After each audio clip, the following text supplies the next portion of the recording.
Welcome to the Manifest with Ease podcast.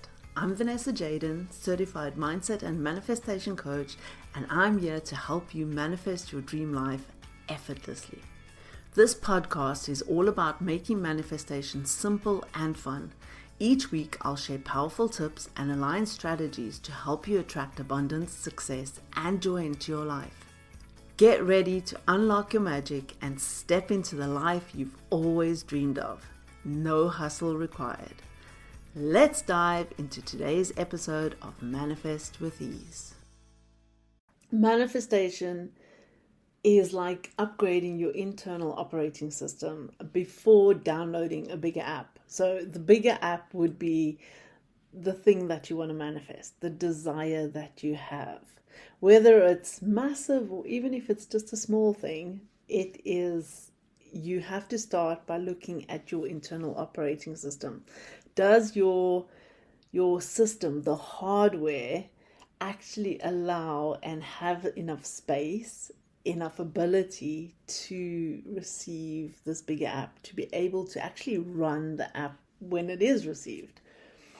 So you see, it's not your desire that's necessarily the problem. It's not necessarily your desire that's keeping you stuck. And it's not a case of the app being broken.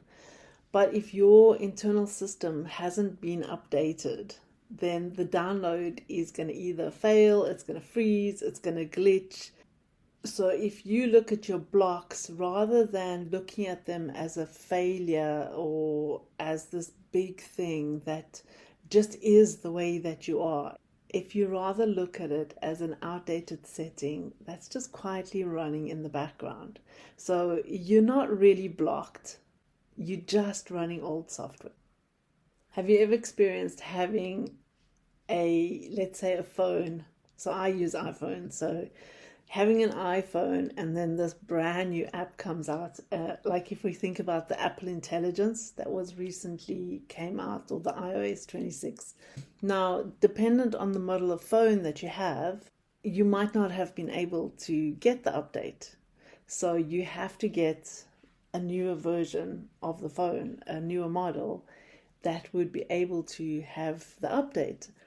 And now this doesn't mean that you have to chuck you out and get a new you, but there's just certain aspects of your beliefs and maybe some actions that you're taking around those beliefs that need to be upgraded a little bit. So today we're going to look at the 5 hidden manifestation blocks that are keeping you stuck and how to remove them fast. These are not the common things that you usually see everybody talking about. And the first one is your why isn't actually your why. Second one, your energy and capacity haven't caught up with your desire. Your lack of self-awareness is what's causing your subconscious self-sabotage. And then being too in control, when you feel like you just need to know how this is going to happen and how it's going to work. And finally, when you haven't made an absolutely clear embodied decision. So let's break it down and go through each one of these. So in NLP, we refer to a term called secondary gain. And what that is, that's like an unconscious benefit of your current behavior or your situation. And if I have to give you an example of that, you can look at it as though, let's say you want to manifest a certain amount of money. However, your mindset around money might be that you have a belief that rich people are greedy. So the secondary gain then, the protection is that, you don't actually want to have the money because then people are going to see you as greedy, and in order to self-preserve the view that others have of you, you then don't actually manifest the money.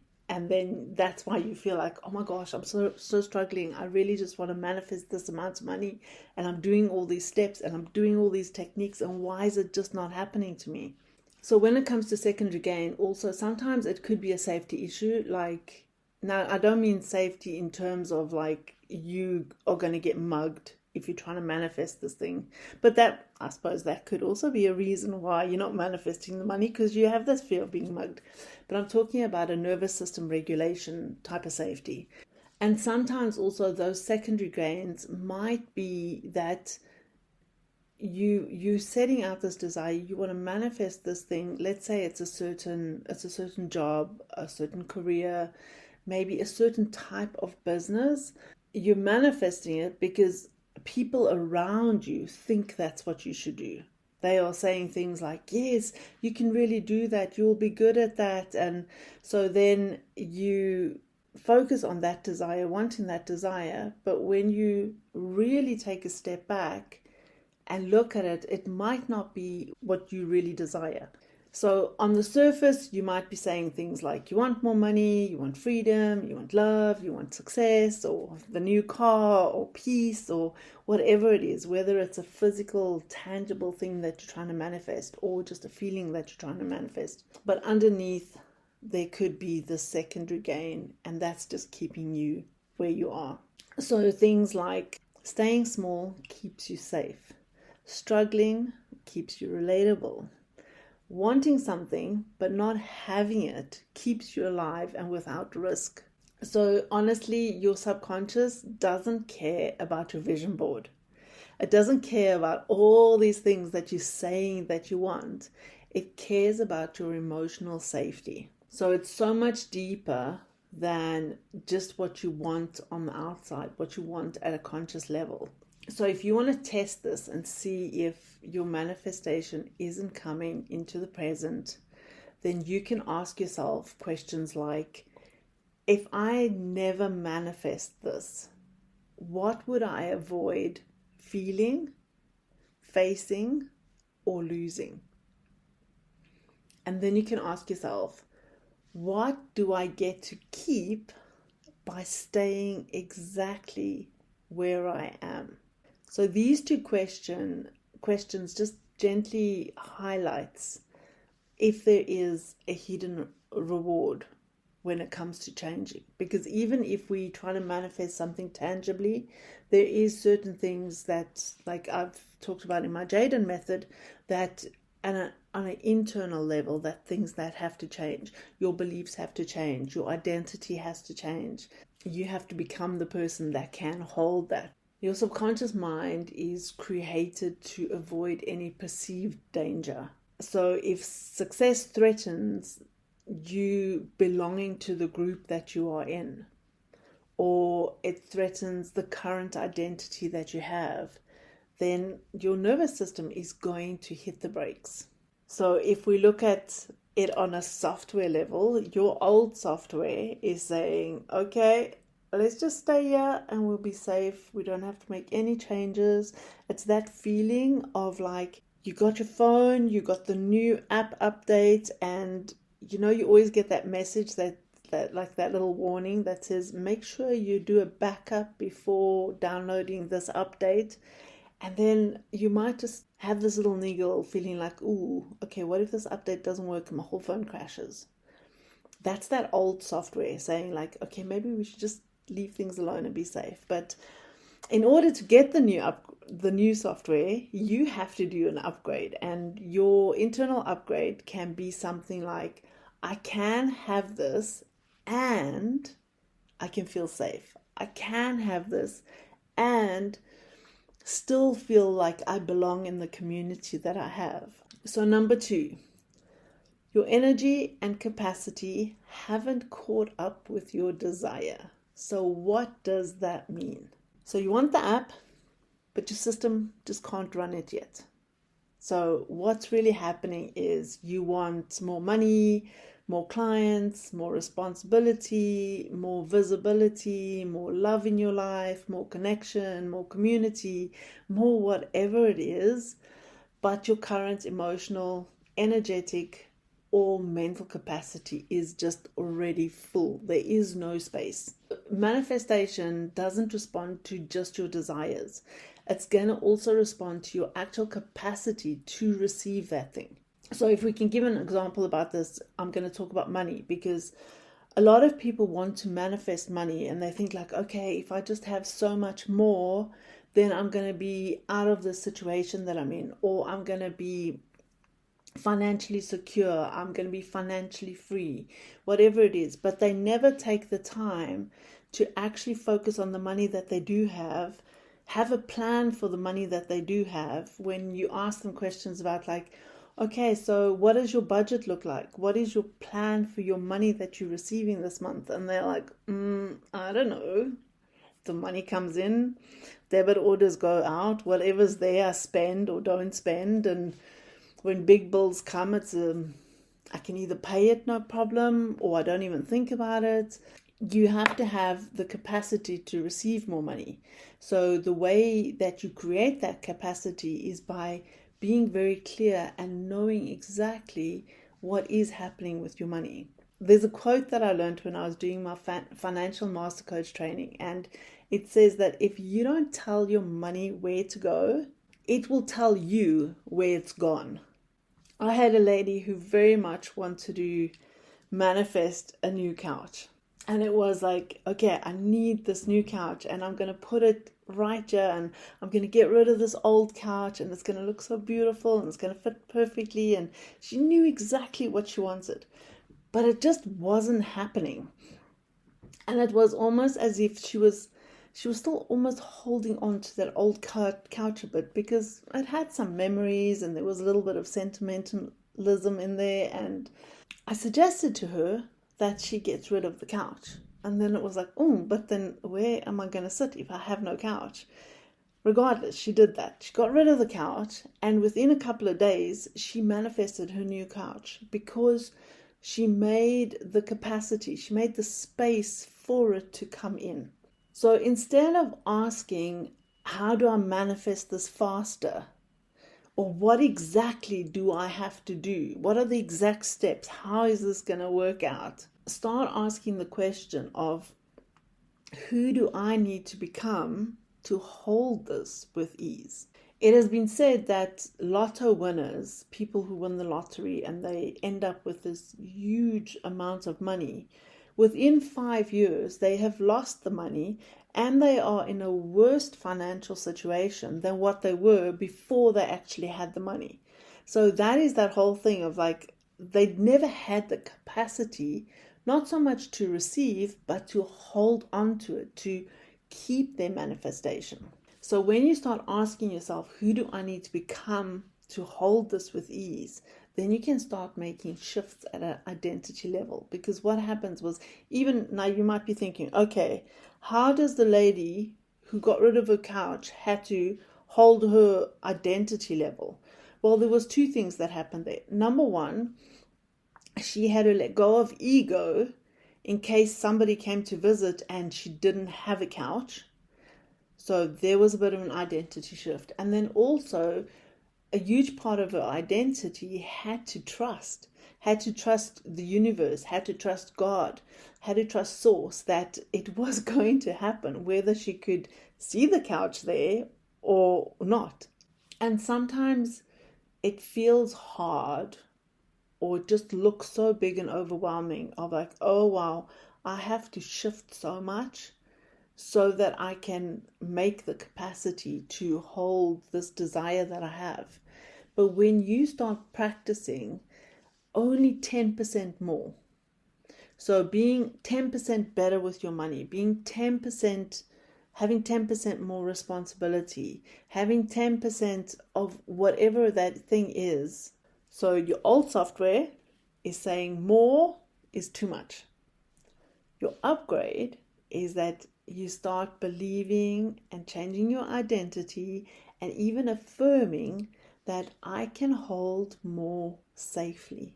And by doing those little bit of 10% expansions, you can start programming your mind to be able to see, oh, okay, that little bit more didn't create massive overwhelm or burnout or stress or anything like that.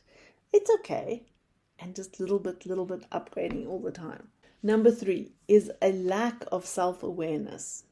And that is going to lead to subconscious self-sabotage every single time. And you can look at this as on your phone or your computer or your iPad or Android device, whatever it is that you're using. These are like background apps that are just draining your battery. So you've just picked up your phone in the morning, it's 100% battery, and come to 10 a.m. and you can see like, oh my gosh, my battery is like on 10%. What has happened? Because you haven't really done anything. So consciously, you want to manifest this thing, manifest the more money, manifest the peace, manifest the freedom, whatever it is for you. But unconsciously, your habits and your thoughts, your beliefs, your reactions are running on autopilot. So right now, I just want you to notice your breathing. Just slow down, pay attention to your breathing. So a few moments ago, you had no real conscious thoughts about your breathing, unless of course you were doing a breathing exercise while listening to this.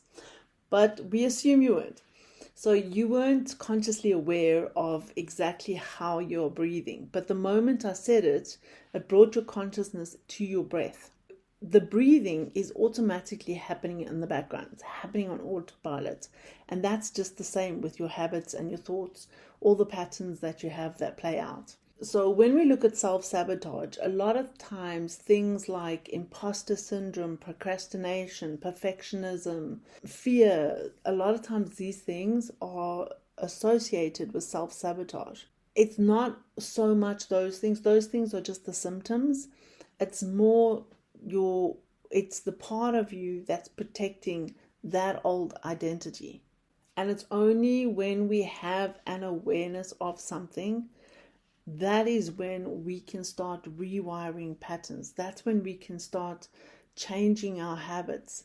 So a great way to become self-aware is to do a technique called a pattern interrupt awareness. So how you would do this is for 1 week. You would simply just notice when you procrastinate, or when you are overthinking, when you pick up the phone and scroll instead of doing the thing. And this awareness isn't about judging what you're doing. It's simply just to create an awareness. It's like in my last podcast episode when I spoke about when I stopped scrolling social media, when I quit social media, I noticed I got an acute awareness of I would just pick up my phone, just randomly have all these phone pickups. And these phone pickups were they'd be disrupting. But before that, I never actually had the awareness of it. I would just pick up the phone and start scrolling. Not that that was even my intention, because I would sometimes be in the middle of doing something and then just pick up the phone. So once I had the awareness of it, then when I felt the behavior starting to want to pick up the phone, I was just like, no, I'm not scrolling on social media. I'm not interested in social media. I'm leaving the phone right there. And then eventually that desire to pick up the phone just disappeared, because then I rewired that pattern. As soon as a pattern becomes familiar, it becomes automatic. So awareness is what brings your behavior from the unconscious to the conscious. And that is where the change actually becomes possible. So if we look at our old software says, this is just how I am. You know that saying, I've always been like that. I've always been shy. I'm not a people person. Your upgrade says that this is a pattern that I can update. It is like Joe Dispenza says when he talks about personality, he talks about your personal reality, and you can rewire your personality. And a big thing about self-awareness in manifestation is that we don't all manifest in the same way. We each have a default pattern that our subconscious uses to help us feel safe when we are going after what it is that we want. So some women will push, some will overplan, some will visualize and wait, and then some will start and pull back. And none of these things are really wrong. It's just the pattern that they are using to manifest. So when you don't know your pattern, you might think that you're self-sabotaging. But in reality, it's you're just trying to manifest through an unconscious archetype. And that's why I created the Manifesting Archetypes Quiz. Not so much to put a label on you, to say, oh, okay, you this type of archetype, but rather to give you and to help you get that awareness of how your subconscious is already operating, specifically when it comes to the way in which you are manifesting.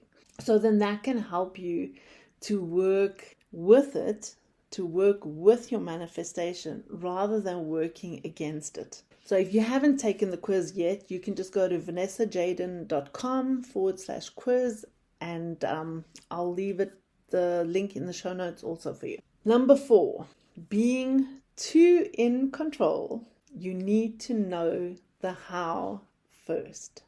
And this is like trying to micromanage that download.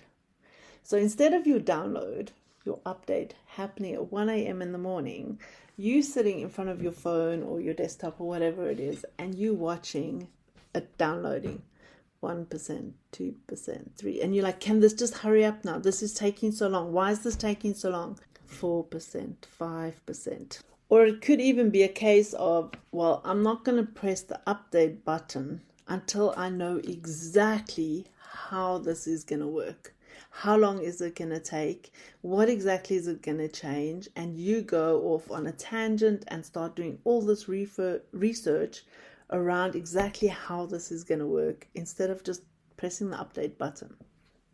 And what happens is, this is like when it comes to your manifestation, telling the universe, I trust you, but only if you show me every step first. So this control might look like over planning, over learning. I've had so many of my clients that just feel like they don't feel like they know enough. So it's not so much a self-worth issue where it's like, I don't feel like I'm good enough, but I feel like I need to know more. And that is more of a control than a worth issue. Or they wait until it feels like, okay, now I'm ready. Now I can take the first step. Manifestation is about co-creation. It's not about micromanagement. So if you feel like you are stuck and you just want to know, okay, what exactly do I have to do? How exactly is it going to work out? Then you can try this 80% trust rule. And what that means is you start acting when you feel 80% ready. So sometimes control can be a trauma response. You might have, as a child, as an adult, felt at some point in your life that something happened that was so out of your control. And now if you can just try and control every single little aspect of your life, then you're going to feel safe. And it's the brain's way of trying to reduce that uncertainty. In reality, creativity, intuition, opportunity, those things live in uncertainty. So your old software is saying, I must know everything first. Then the upgrade, we're going to look at living in a place where clarity comes after movement. So it's like, take the step and trust that the path will be lit up. And finally, you haven't made a clear embodied decision. So what happens here, it is like the download keeps pausing for some or other reason. Maybe your internet dipped and it couldn't finish the download, and then it stop, go. So what's really happening is you're considering your desire, but not deciding it.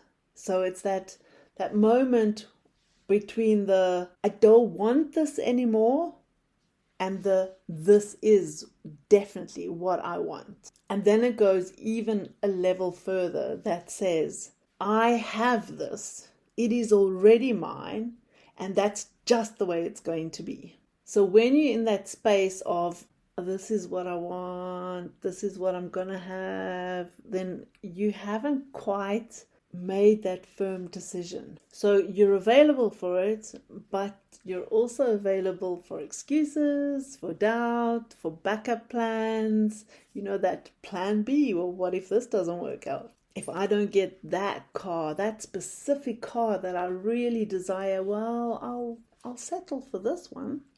Your subconscious mind is going to respond to certainty, not to wishful thinking. So if you think of your subconscious mind as software, I want you just for a moment to think of it as Google.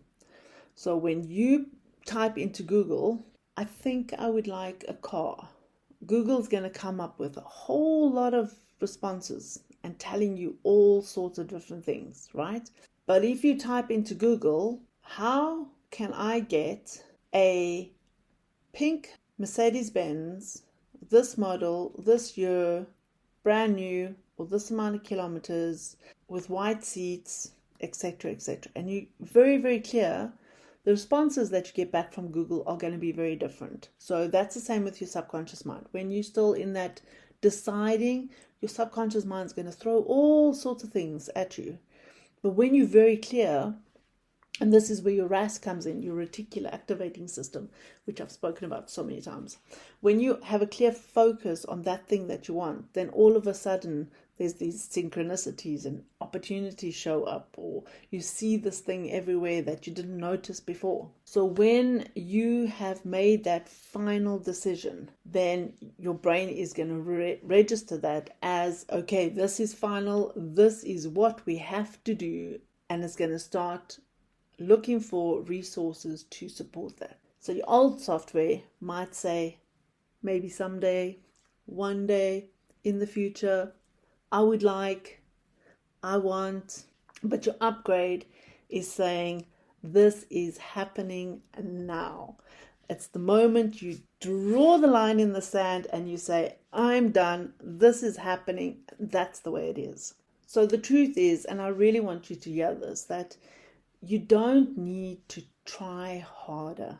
You don't need another technique. You just need an internal upgrade. When your system updates, then manifestation is going to start feeling like it's just happening with ease. It's going to feel like it flows. It's going to feel fun, and it's going to be inevitable. So in the next week, I really want to encourage you to go and do the awareness exercise. If you haven't downloaded the Archetypes Quiz yet, go and download that quiz. It's just there to help you. As always, remember to embody, believe, and manifest.